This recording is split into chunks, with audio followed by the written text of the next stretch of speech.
to all the military members and first responders, and most importantly to the people of Maryland. I'm here to say your nation has your back, and I mean it. Your nation has your back. And you've got, without exaggeration, one of the finest delegations in the Congress of any state in the Union. Amen. And they know how to get things done, and we're going to get this paid for, aren't we? Yes. Yes. All right. I was just briefed by the Unified Command about the ongoing impact of this tragic collapse of the Francis Scott Key Bridge last Tuesday. The damage is devastating, and our hearts are still breaking.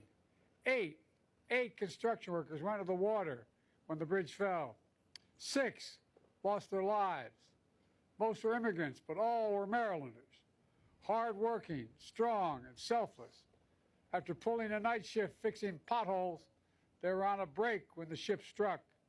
Just seconds before, one of the men, named Carlos, who was only 24, left a message for his girlfriend. Here's what it said.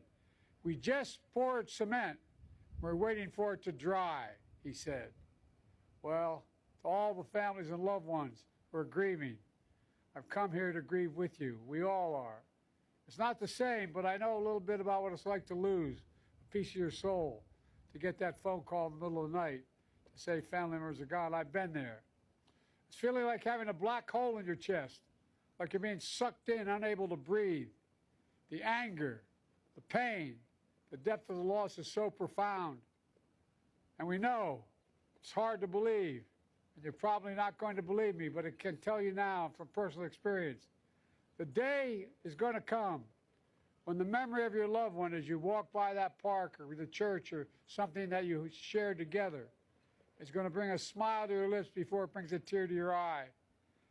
It's going to happen. It's going to take a while, but I promise you it will happen. And that's when you know you're going to be able to make it. I promise you it will come. Our prayers for you is that time comes sooner rather than later, but it will come. Also, never forget the contributions these men made to this city. We're going to keep working hard to recover each of them.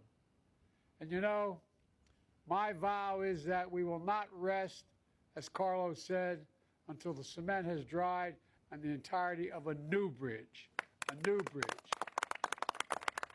First is our priority to reopen the port. This is one of the nation's largest shipping hubs. And it's the top port in America, both in importing and exporting of cars and light trucks, the #1. Simply put, the impact here has a significant impact everywhere, up and down the coast and around the country. Thousands of tons of mangled steel remain lodged in the water, blocking ships from moving in and out of the harbor. I've directed the Coast Guard, the Navy, and the Army Corps of Engineers, who are, by the way, the finest engineers in the world, and the state officials to work together to help remove this steel as quickly as possible and as safely as possible. So far, our team has been able to clear 2 small channels for essential ships, helping clear the wreckage.